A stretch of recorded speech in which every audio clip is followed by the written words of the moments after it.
درسي ساعت تر شپږم ټولګي پورته د نجونو د زده کړو لپاره اونیزه خپرونه.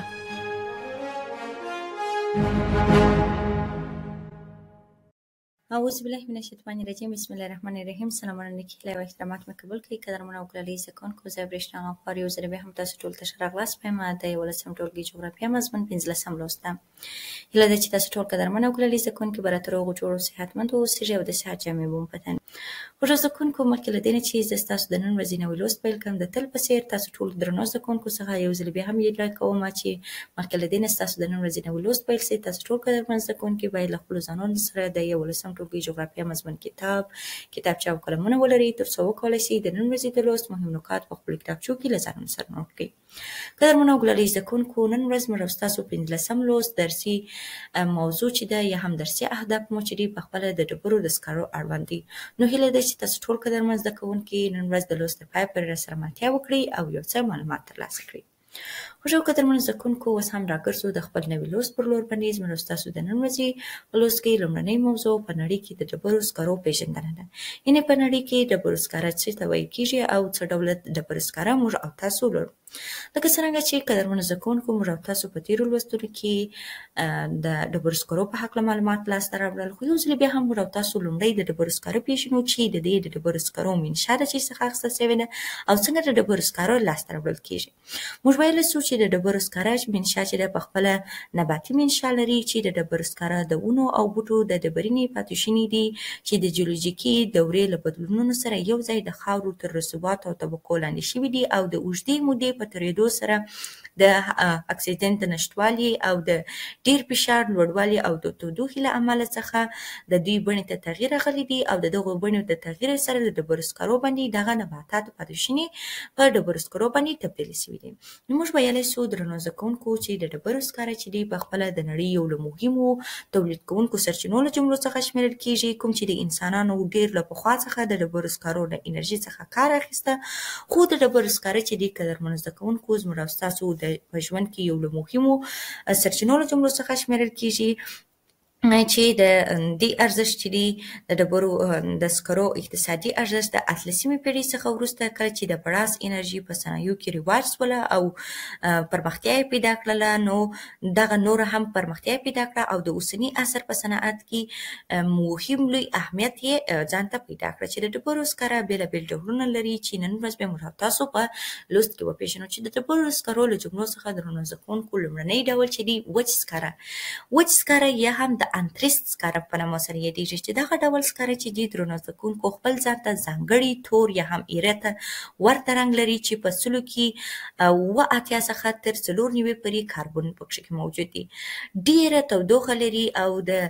لوګي یا هم ایرو اندازه یې په کمه اندازه سره ده، یعنې کله چې دغه ته اور واچول سي د دې دغه لوګی یا هم دود چې دي په کمه اندازه سره دي. نو له همدې امله څخه د برېښنا په تولید کې د ماشینونو په ګرځولو کې ورڅخه په پرېمانه توګه څخه استفاده کېږي.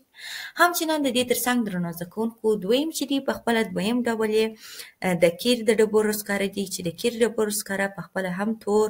د ډبرو سکرو له جملو څخه دي، کوم چې دغه سکاره د کوک د جوړولو لپاره ډېر ښه ډول سکرونو له جملو څخه شمیرل کېږي، چې کوک هغه سکاره دي چې پرته له لوګي څخه سوځي، یعنې لوګی نه کوي، د هغه څخه پرته سوځي. یو ډول دود چې دي هغه دود په هېڅ ډول سره نه سرته رسوي، چې دې ته که چېرې تاسو په خپل روزمره ژوند کې د دغسې سکرو سره مخامخ شول چې هغه لوګی نه کوي، باید تاسو په دې باندې پوه واوسېږئ چې دا د قیر ډول سکرو له جملو څخه دي، چې قیر یعنې ډبرو سکاره دي. او همدارنګه په پرمختللو هېوادونو کې د قیر سکاره د نړۍ د ډېرو سکرو په سلو کې 50 برخو څخه زیات دي چې په صنعت کې ډېر لګول کېږي او د کاربن اندازه یې پکې په سلو کې 48 ده، یعنې د دې اندازه هم د کاربن اندازه یې په کمه یا هم ټیټه اندازه سره راځي. همچنان د دې ترڅنګ قدرمنو زده کوونکو دریم چې دی په خپله د مجر یا هم لنګیت سکاره دي، چې دغه سکاره په خپله د نورو په پرتله سره سپک، یعنې د دې حجم چې ډېر کم دي او دغه ډول سکاره چې دي د بوټو او لرګیو د پاتې شونو څخه دي چې په بشپړه ډول سره په کاربن باندې نه دي اوښتي او رطوبت یې زیات او تودوخه یې لږ اندازه سره ده. نو دغه ډول سکاره چې هم بلل کېږي ډېر ښه او ژور سوځي او له دې عمله څخه چې رنګ یې زیړ یا هم خرمایي دي نو قهوه‌يي سکرو په نامه سره یاد شوي دي. او د دې ترڅنګ درنو زده کوونکو دغه سکاره چې دي په سلو کې 15 هغه سکاره چې په نړۍ کې راایستل کیږي د لنګیت سکرو په نامه سره یادیږي چې یو له مهمو سکرو له جملو څخه شمیرل کیږي چې د نړۍ کې ستر ارزښت لري او د اقتصاد په پیاوړتیا کې ستر رول لوبولی دی. د دې ترڅنګ قدرمنو او ګلالي زده کوونکو اخرنی ډول سکاره چې دی هغه پخپله د تورب د سکرو په نامه سره یادیږي چې دغه ډول سکاره هم یو له مهمو سکرو له جملو څخه شمیرل کیږي چې د دغو ډبرو سکاره چې دی دغه ډول سکاره قهوه‌يي یا هم خامو سکرو ته ډیر ورته دي یا هم د دې دغه چې دی شکل چې دی ورته والی چې دی خامو سکرو ته ورته دي یعنی رنګ چې دی خام دی او تودوخه یې لږ ده او د عمر له پلوه څخه خام او تازه ښکاري ځکه چې دی یو ډول رژنده جوړښت په خپل ځان کې لري. نو موږ ویلی سو چې دغه سکاره هم یو له مهمو سکرو له جملو څخه شمیرل کیږي کوم چې په ټول نړۍ کې موقعیت لري. نو اوس که په لنډ ډول سره موږ وایو 4 ډوله سکاره موږ لرو په ټول نړۍ کې چې لومړنی په خپل وچ یا هم د انتریس سکاره دي، دوهم یې هم د قیر د ډبرو سکاره دي، دریم د مجر یا هم لنګیت سکاره دي، څلورم پخپله د تورب د ډبرو سکاره دي چې دا هم په نړۍ کې یو له مهمو سکرو له جملو څخه شمیرل کیږي. نو درنو زده کوونکو تر دې دم پورې موږ او تاسو د ډبرو د سکرو ډولونه وپېژندل. اوس هم موږ او تاسو راځو په نړۍ کې د ډبرو سکرو د تولید مهم مرکزونه پیژنو. یعنی په نړۍ کې د ډبرو سکرو مهم تولیدي مرکزونه کوم دي او کوم مرکزونه کې د دې څخه استفاده کیږي. په نړۍ کې د ډبرو سکرو مهم مرکزونه چې دي درنو زده کوونکو 4 دي چې د هغو له جملو څخه لومړنی مرکز یې د اروپا مرکز دی. دغه د ډبرو سکرو کې د اروپا د ډبرو سکرو چې دي ټولې زیرمې د فرانسې په شمال، بلژیک، هالند، آلمان، انګلستان او پولنډ کې دي چې د دغو سیمو زیرمې په عمومي توګه له پخوا راهیسې څخه ایستل شوي دي. او د ډبرو سکرو رګونه د پای ته رسیدونو نښې چې دي له رویې څخه د هغوی څخه دا څرګنده شوې ده چې روسیه په ټوله نړۍ کې د ډبرو سکرو له لوی تولید کوونکو هیوادونو له جملو څخه شمیرل کیږي چې د ډبرو سکرو زیرمې د ګرونزیتسک یا هم د ګوزباس څخه ترلاسه کیږي او له دې څخه پرته یو شمېر نورو سیمو لکه د کار اندک، بلکاش، د جهیل شمال او مکسیکو ته نږدې د تولا له سیمو څخه هم د ډبرو سکاره ترلاسه کیږي او د دې ترڅنګ په آلمان کې د هغو هیوادونو د ډبرو سکرو د ایستلو زیرمې دوره د لینت او د سارا سیمه ده چې د رو سیمه یې په ټوله لویدیځه اروپا کې د ډیرو مهمو سکرو له جملو څخه شمیرل کیږي چې زیاته مهم سکاره په دې سیمو کې پیدا کیږي. او همچنان د دې ترڅنګ قدرمنو زده کوونکو د انګلستان د ډبرو سکرو د ایستلو زیرمې چې دي پخپله د سکاټلند دي، منډلینز دي او همدارنګه جنوبي ویلیز دي. د دې ترڅنګ دغه د وخت په تېرېدو سره په انګلستان کې د ډبرو سکاره د نړۍ د مهمو صنایعو لپاره د انرژي د تولید له لویو سرچینو یا هم منبعو له جملو څخه شمیرل کیږي چې مختلف کارونه ورباندې سرته رسول کیږي چې په نن وختونو کې د دغو سکرونو تقاضا په زیاته او پرېمانه کچه سره پیدا شوې ده. همچنان د دې ترڅنګ دویم چې دی مهم مرکز چې دی په نړۍ کې هغه پخپله د شمالي امریکا دی چې په دغه سیمو کې د ډبرو سکرو د کارونو پراختیا ډیره زیاته ده او په امریکا کې د ډبرو سکرو د ایستلو لویې زیرمې موجودې دي چې د هغوی له جملو څخه تر اوسه پورې له ټولو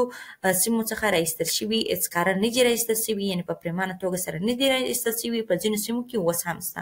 نو موږ ویلی سو چې د امریکا متحده ایالاتو د ډبرو سکاره د نړۍ تر ټولو لویې زیرمې لري چې له هغوی لویو صادراتي هیوادونو له جملو څخه شمیرل کیږي. او همچنان د شمالي امریکا د ډبرو سکرو د ترلاسه کولو ډېر لوی صنایع مهم ښارونه چې دي لویدیځ ویرجینیا ده، پلینسینیا ده، الینیاز دي، کنتاکي ده، واهیو ده، اندونیا ده او کلورادو هیوادونه دي چې د یو له مهمو ډبرو سکرو له جملو څخه شمیرل کیږي چې د صنایع په برخه کې پرمختللي رول لوبولی دی. د دې ترڅنګ قدرمنو زده کوونکو په نړۍ کې د ډبرو سکرو د مهمو مرکزونو له جملو څخه دریم مرکز چې دی هغه د اسیا مرکز دی چې دغه مرکز پخپله د دغې لویې وچې د ډبرو سکرو د زیرمې ډېرې لږې پیژندل شوي دي کوم چې دغه په ډاډه سره ټاکل شوي دي، خو هغه قانونونه چې د سایبریا د اوسپنې د پټلۍ په اوږدو کې او د دغه سیمو په غرونو کې پیژندل شوي دي، د هغوی په جملو کې جاپان، ویتنام، چین، هند، ایران او افغانستان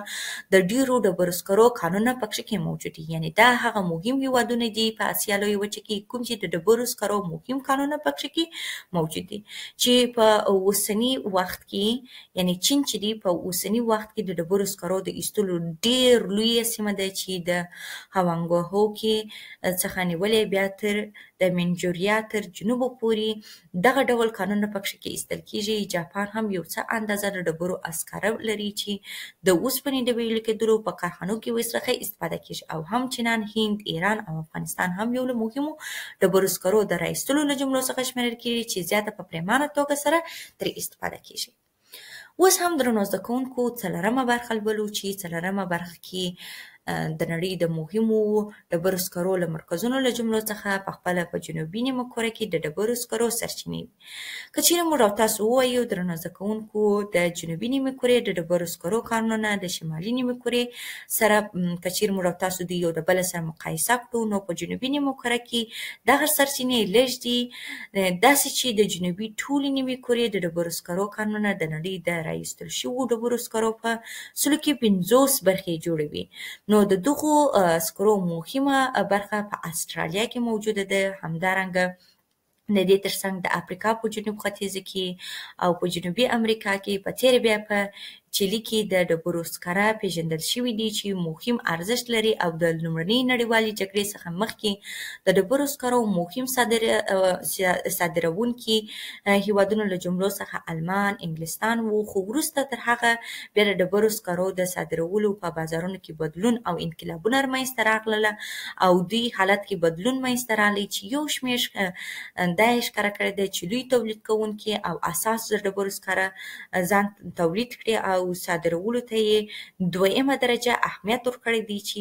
ښه مثال موږ او تاسو د امریکا متحده ایالاتو خپل د ډبرو سکاره لویدیځې اروپا او کاناډا ته صادر کړي دي، یا یې هم اوس صادروي، چې همدارنګه پولینډ خپل د ډبرو سکاره روسیې، چلوسلوواکیا، سویډن استرالیا ته صادروي. استرالیا ډیره برخه بیا د ډبرو سکاره جاپان، جنوبي کوریا ته صادروي. همدارنګه آلمان خپل د ډبرو سکاره یو شمېر اروپایي هېوادونو ته لیږدوي. اروپا بیا خپل زیاته اندازه د ډبرو سکاره آلمان، رو او سار له سیمو څخه واردوي. همدارنګه د ډبرو سکاره په ډیرو زیاتو ځایونو کې کارول کېږي چې په اوسني وخت کې درنو زده کوونکو نه یوازې دا چې د برېښنا په فابریکو کې، د کورونو په تودولو کې، د پخلي په پخولو کې او د اورګاډو په چلولو کې ترې ګټه اخیستل کېږي، بلکې په کیمیاوي صنایعو کې لکه لیونون، پلاستیک، عطر، درملو او ترکیبي شیانو په جوړولو کې هم په پرېمانه توګه سره ګټه ترې اخیستل کېږي، چې هغه دویمه درجه محصولات ورڅخه جوړیږي لکه قیر، رنګه مواد، سلفاید، المونیا، همدارنګه مصنوعي نفت او مصنوعي ربړ او داسې نور هم موږ او تاسو د دې په واسطه سره لاسته راوړلی سو. نو درنو زده کوونکو تر دې دم پورې موږ او تاسو د ډبرو سکرو ډولونه وپېژندل او همچنان د ډبرو د سکرو مهم مرکزونه مو په نړۍ کې وپېژندل. هیله ده چې تاسو یو څه معلومات ترلاسه کړي اوسئ. اوس هم د لوست راتلونکي برخې ته راځو چې په دې برخه کې ستاسو کورنۍ دنده ده. کورنۍ دنده کې 2 سوالونه دي. لومړنی سوال د ډبرو سکاره څه شي دي تشریح کړئ. دویم سوال د ډبرو سکاره له څه شي څخه منځته راځي. نور نو قدرمنو زده کوونکو ستاسو د نن ورځې لوست پر همدې ځای باندې پای ته رسېږي. هیله ده چې یو څه مو ترلاسه کړي وي او په یو څه پوه سوي واوسئ. تر بل داسې درسه پورې چې زه ستاسو په درنه حضور کې حاضر یم، د الله په امان. ښه وخت ولرئ.